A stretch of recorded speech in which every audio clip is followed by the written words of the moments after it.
Hello everyone, welcome back to the channel. Assessment year 25-26 के लिए ITR 2 online कैसे file करें, स्टेप बाय स्टेप प्रोसेस इस video में समझने वाले हैं। तो देखिए, ITR 2 किसे फाइल करना कंपलसरी है?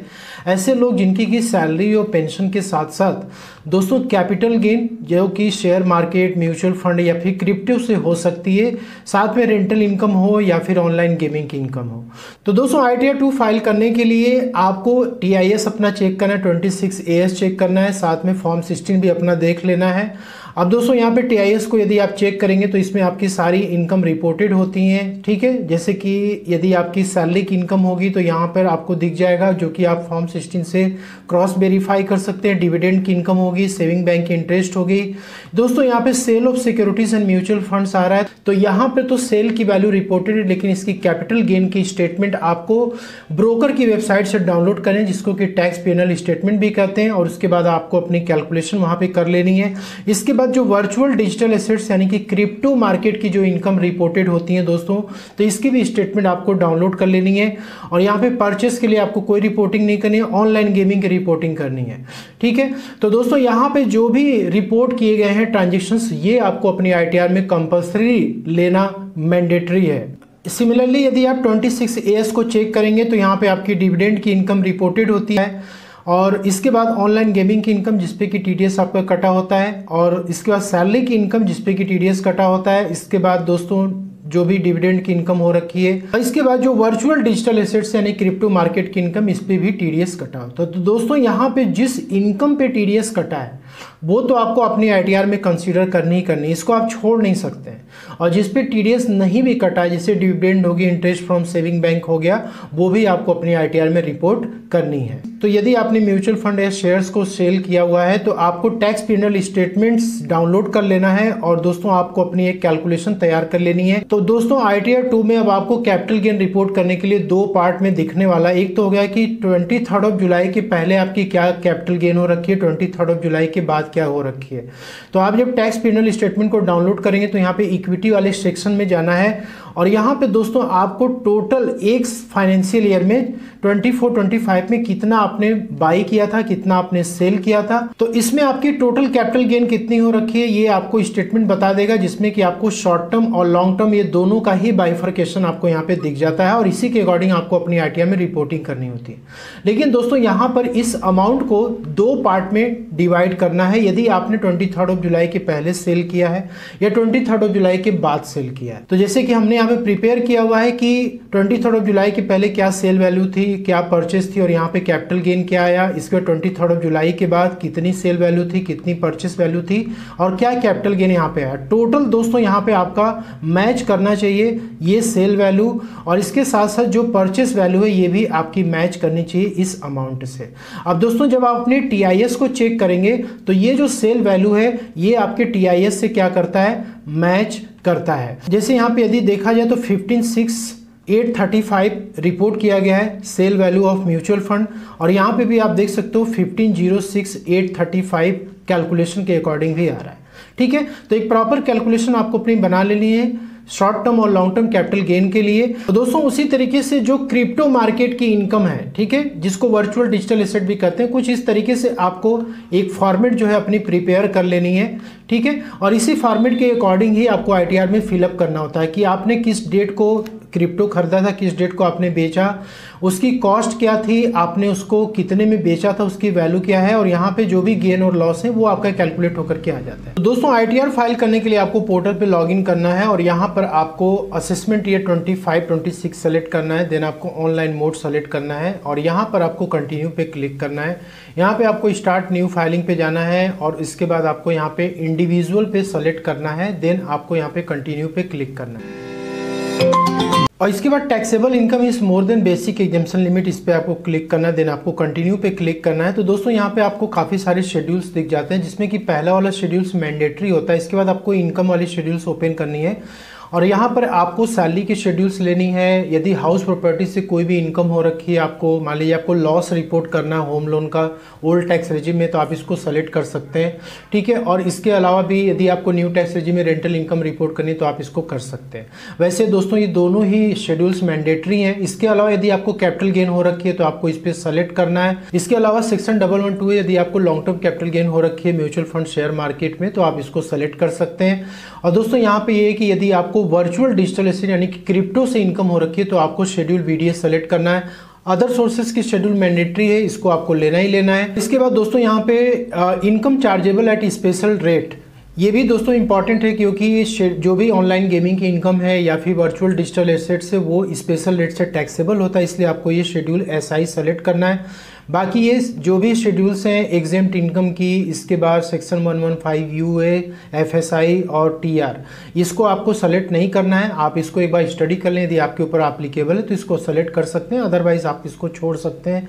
देन आपको कंटिन्यू पे क्लिक करना है, यहाँ पे स्किप द क्वेश्चंस पे आपको क्लिक करना है, यहाँ पे ओके पे क्लिक करना है। पार्ट A जनरल इन्फॉर्मेशन में आप आएंगे और यहाँ पे दोस्तों आपको फाइलिंग स्टेटस में आना है और यहाँ पे आपको फाइलिंग सेक्शन 139(1) सेलेक्ट करना है। अब देखिए यहाँ पे old tax regime new tax regime का ऑप्शन आ रहा है, तो यदि आप अपनी ITR को ओल्ड टैक्स रेजिम में फाइल करना चाहते हैं तो यहाँ पे यस पे आपको सेलेक्ट करना है। यदि आपको न्यू टैक्स रेजिम में फाइल करना है तो आप नो पे सेलेक्टेड रहने देंगे। यहाँ पे हम बेसिकली न्यू टैक्स रेजिम में इस ITR को फाइल करने वाले हैं, तो यहाँ पे नो पे सेलेक्ट करेंगे और यहाँ पे दोस्तों रेजिडेंशियल स्टेटस आपको सेलेक्ट करना है, ठीक है। तो यहाँ पे आपको फर्स्ट वाला ऑप्शन सेलेक्ट करना है 182 days during the previous financial year. और यहाँ पे दोस्तों ये सारे ऑप्शन पे आपको नो पे क्लिक करना है, ठीक है। और इसके बाद बैंक डिटेल्स में आपका एक बैंक यहाँ पे प्री वैलिडेटेड जरूर होना चाहिए जिससे कि रिफंड वगैरह इशू किया जा सके। देन आपको यहाँ पे कंफर्म पे क्लिक करना है। इसके बाद दोस्तों आपको सैलरी के शेड्यूल्स में इंटर करना है, तो यहाँ पे सिंपली आपको क्लिक करना है और यहाँ पे जो आपकी सैलरी होती है वो प्री फिल्ड होकर के आती है, ठीक है। और आपको अपने फॉर्म 16 से मैच कर लेना है। जैसे कि यहाँ पे हम फॉर्म 16 को यदि ओपन करें तो यहाँ पे 828,676 की सैलरी यहाँ पे रिपोर्टेड है और दोस्तों ये सेम सैलरी यहाँ पर भी हमारी दिख रही है। तो इसके बाद नेक्स्ट है अलाउंसेस एग्जेम्प्ट अंडर सेक्शन 10। तो न्यू टैक्स रेजिम में मैक्सिमम अलाउंसेस डिस अलाउड कर दिए गए हैं, तो यहाँ पर कोई भी अलाउंसेस आप क्लेम नहीं कर सकते। यदि कोई डिसेबल्ड पर्सन है तो वो दोस्तों ट्रांसपोर्ट अलाउंस क्लेम कर सकता है, ठीक है। बाकी आपको यहाँ पे कुछ नहीं करना है दोस्तों, यहाँ पे 75,000 का आपको स्टैंडर्ड डिडक्शन मिल जाता है। देन आपको कंफर्म पे क्लिक करना है और इसके बाद यहाँ पे आपको हाउस प्रॉपर्टी के शेड्यूल्स में आना है। यदि आपकी कोई भी रेंटल इनकम है तो आप यहाँ पे रिपोर्ट कर सकते हो। तो हाउस प्रॉपर्टी से यदि कोई भी इनकम है तो आप ऐड अनदर पे जाएंगे और यहाँ पे आपको प्रॉपर्टी की पूरी डिटेल्स आपको देनी है और इसके बाद ओनर्स ऑफ प्रॉपर्टी क्या है, कितना आपने रेंट रिसीव किया, ठीक है। ये सारी डिटेल्स आपको यहाँ पे फिलअप करनी पड़ती है। और दोस्तों जो भी लोन आपने ले रखा है उसके लिए आपको ये शेड्यूल्स स्पेशली अपडेट करना है, तभी आपको इंटरेस्ट ऑन बोरोड कैपिटल का डिडक्शन मिलेगा, अदरवाइज नहीं मिलेगा। तो ओल्ड टैक्स रेजिम में यदि ITR को आप भरते हैं तो उस केस में interest on home loan, let out as well as self occupied दोनों ही केस में अलाउड है, लेकिन न्यू टैक्स रेजिम में सिर्फ और सिर्फ दोस्तों लेट आउट के लिए यहाँ पे अलाउ किया गया, ठीक है। और यहाँ पे आपको कंफर्म पे क्लिक करना है। इसके बाद कैपिटल गेन के शेड्यूल्स में आपको आना है और यहाँ पे दोस्तों इसको आपको ओके पे क्लिक करना है। तो देखिए यहाँ पर शॉर्ट टर्म कैपिटल गेन सबसे पहले रिपोर्ट करनी है। यदि आपको म्यूचुअल फंड शेयर मार्केट से हो रखी है तो यहाँ पे आपको क्लिक करना है और दोस्तों यहाँ पे सेकेंड वाला जो पोर्शन है इस पे आपको क्लिक करना है, ठीक है। तो आप ऐड अनदर पे जाएंगे तो देखिए आपको कुछ इस तरीके से बाइफरकेशन देखने को मिलेगा। तो यहाँ पे आपको शॉर्ट टर्म कैपिटल गेन दोस्तों सेक्शन 111A में रिपोर्ट करना होता है और ये आपको दो पार्ट में दिखता है कि 23 जुलाई के पहले आपकी कितनी गेन हुई थी और 23 जुलाई के बाद कितनी गेन हुई थी।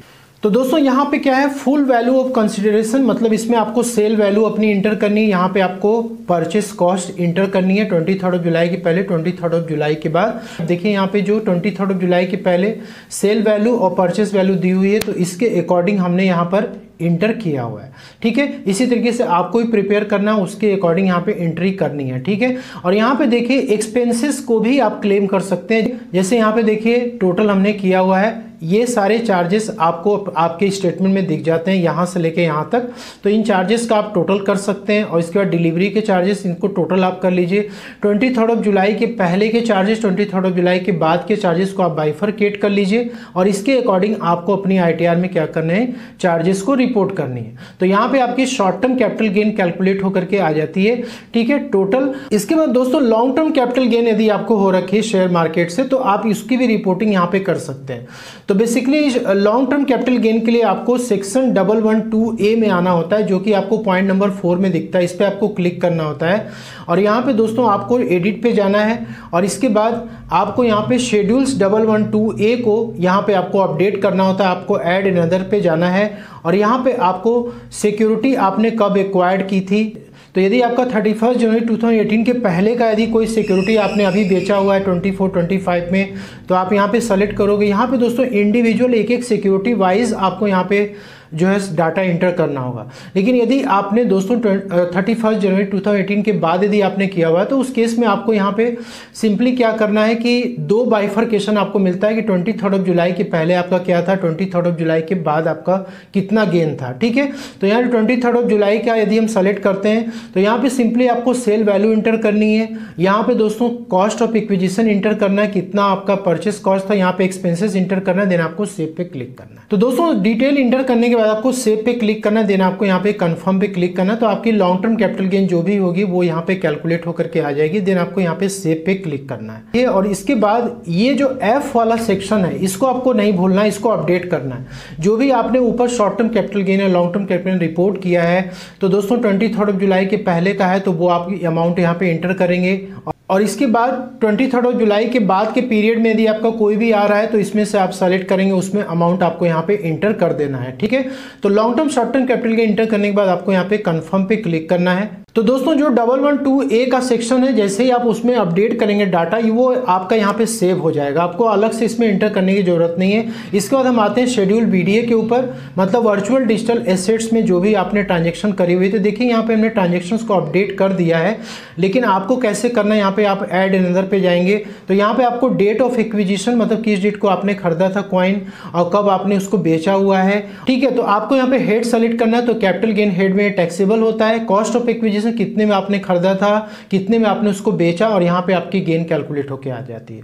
तो यहाँ पे जो हमने फॉर्मेट आपको भी दिखाया था, इस फॉर्मेट के अकॉर्डिंग दोस्तों सारा डेटा क्या होगा, आपको यहाँ पे इनकम टैक्स रिटर्न में फिलअप करना होगा। देन आपको यहाँ पे सेव पे क्लिक करना, ठीक है। और इसी के अकॉर्डिंग जो भी टैक्सेस हैं, क्योंकि 30% का रेट दोस्तों इस पे लगता है और ये आपके 26AS में भी दिख रहा है और TIS में भी दिख रहा है, तो यहाँ पे इसको मैंडेटरीली आपको रिपोर्ट करना है, ठीक है।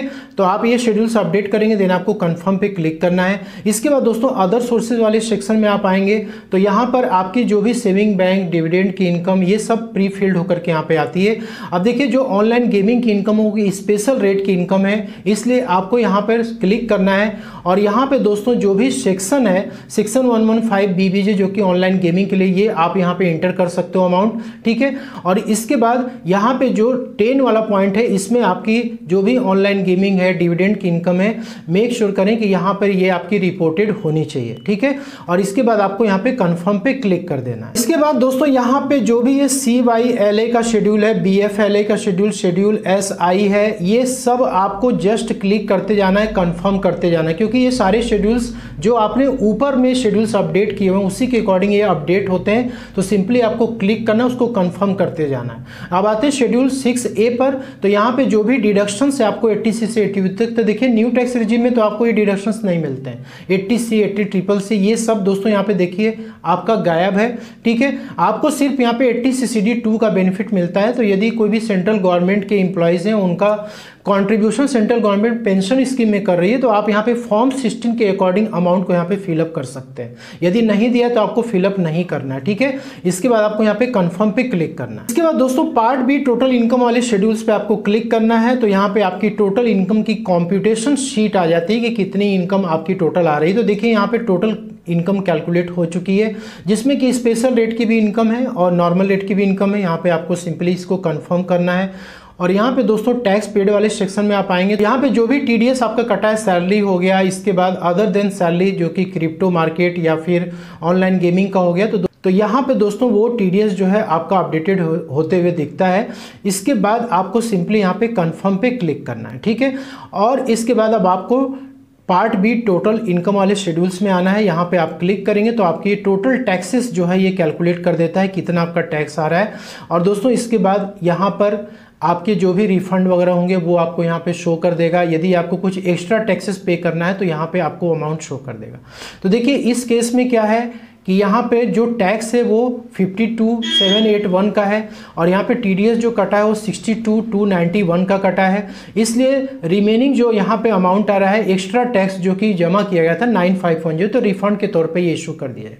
ठीक है, तो इसके बाद कंफर्म पे आपको क्लिक करना है, देन आपको प्रोसीड टू वेरिफिकेशन पे क्लिक करना है। दोस्तों यहाँ पर आपको इस बॉक्स को चेक कर देना है और इसके बाद आपको प्रोसीड टू वैलिडेशन पे क्लिक करना है। तो यहाँ पे वैलिडेशन सक्सेसफुल, यदि कोई एरर होगा तो आपको दिखा देगा और यहाँ पे सिंपली आपको प्रीव्यू बटन पे क्लिक करना है, प्रोसीड टू वैलिडेशन पे क्लिक करना है और इसके बाद आपको प्रोसीड टू वेरिफिकेशन पे क्लिक करना है। यहाँ पे देखिए आपको 3 ऑप्शन मिलते हैं, तो आप ई वेरीफाई नाउ पे क्लिक करके आधार ओटीपी जनरेट करिए, अपने आईटीआर को आप फाइल करिए। आशा करता हूँ कि आपको वीडियो पसंद आई होगी, अच्छी लगे तो लाइक शेयर जरूर करें। मिलते हैं नेक्स्ट वीडियो में। Thank you so much.